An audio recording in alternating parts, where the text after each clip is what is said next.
안녕하세요. 여성의 몸을 이해하고 아픔에 공감하는 이해공감 산부인과 황선아 원장입니다.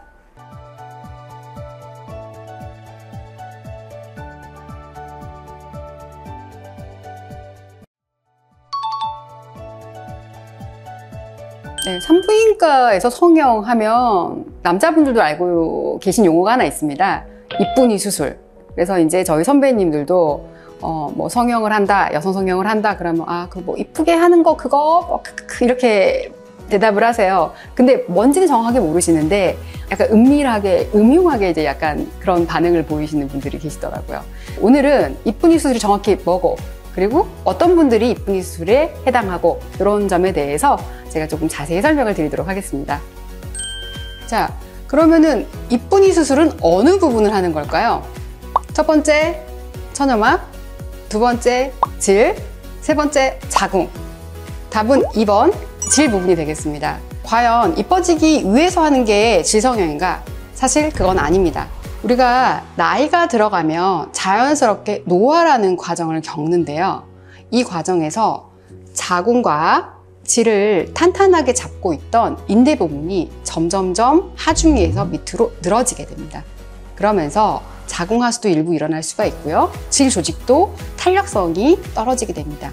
이 경우에 질성형을 고려할 수 있습니다. 두 번째로는 원래 질 조직은 여성 호르몬과 콜라겐으로 가득가득 차 있는 그런 점막 조직인데요. 여성 호르몬이 점점점 줄어들거나 콜라겐이 줄어들게 되면은 이러한 질 조직이 탄력이 점점점 없어지고 두께도 얇아지게 되면서 탄력성이 없어지게 됩니다. 이런 경우에 성관계 시 통증을 느끼거나 아니면은 공기 빠지는 소리, 바람 빠지는 소리와 함께 방구 소리가 날 수도 있습니다. 따라서 이런 것들을 교정하기 위해서 질성형을 시도해 볼 수가 있습니다. 세 번째로 출산 시 또는 임신 시에 질벽이 물리적으로 늘어날 수가 있습니다. 신생아의 머리의 직경은 최대 10cm 정도, 즉 여자 어른의 주먹 크기 정도입니다. 따라서 오랜 시간 동안의 산통을 겪고 난 후에는 질벽이 늘어나게 됩니다. 또한 임신 시에는 여성 호르몬이 비임신 시에 비해서 200~300배 증가하게 되는데요.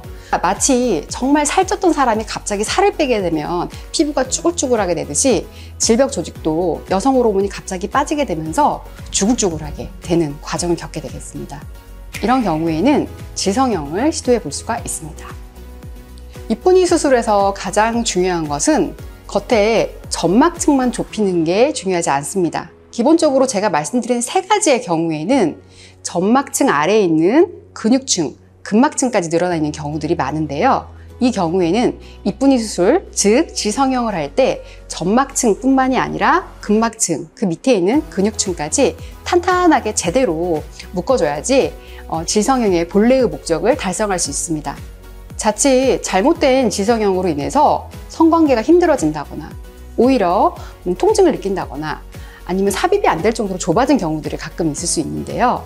이런 것들을 예방하기 위해서 적절하게 상담을 하고 어느 정도 필요한지에 대해서 범위를 정한 다음에 제대로 수술하는 게 중요하겠습니다.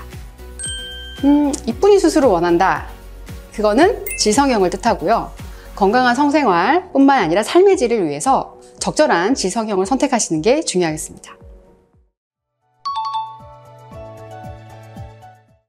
지난 시간에는 이쁜이 수술이 과연 뭐고, 이 이쁜이 수술은 질성형이다, 여기까지 설명을 드렸고, 적절한 질성형을 어떻게 해야 될까에 대해 설명을 드렸는데요.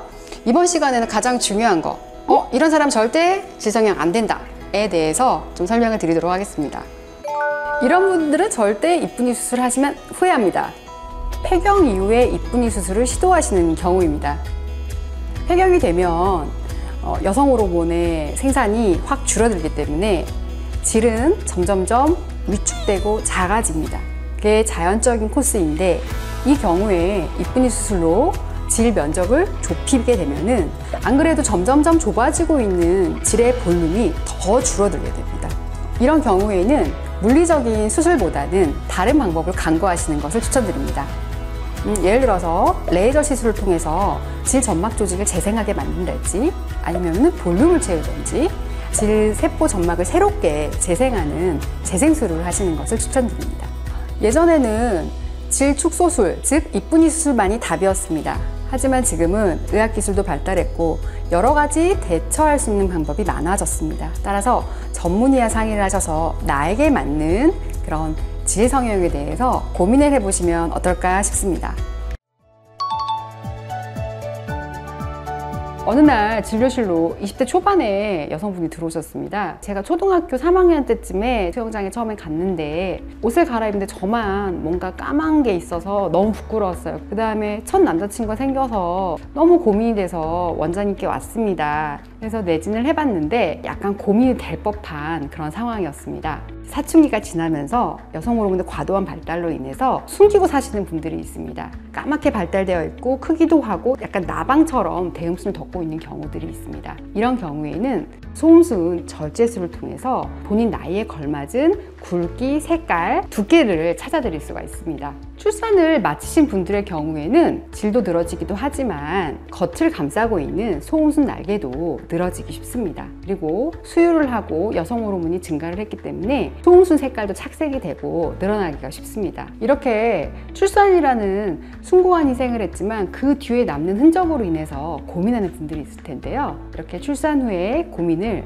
소음순 성형 또는 지성형을 통해서 해결을 할 수가 있습니다. 40대가 되면서부터는 자연스럽게 노화가 되기 시작하는데요. 질의 탄력뿐만이 아니라 소음순이랄지 대음순 부분의 탄력이 없어지기도 합니다. 그리고 생활의 흔적으로 인해서 늘어지기도 하죠. 이러한 흔적을 되돌릴 수 있는 방법들이 질성형, 소음순 성형, 대음순 성형이 되는 거죠. 폐경 이후에 50대, 60대부터는 또 다른 고민을 하게 되는데요. 외성기인 소음순과 대음순의 경우에는 노화의 흔적, 즉 늘어진 것들로 인해서 고민을 하게 되고요. 질의 경우에는 여성 호르몬 부족으로 인해서 질이 점점점 위축이 되게 됩니다. 따라서 폐경 전에 비해서 질의 경우에는 탄력성이 부족하면서 좁아지는 것 때문에 성교통을 느낄 수가 있고요. 그 다음에 소음순과 대음순의 경우에는 늘어지게 되면서 탄력이 필요한 경우가 생기게 됩니다. 따라서 지성형의 경우에는 이쁜이 수술에만 의존하지 않고 레이저나 아니면은 타이트닝을 통해서 이걸 해결할 수가 있고요. 소음순과 대음순의 경우에는 리프팅 또는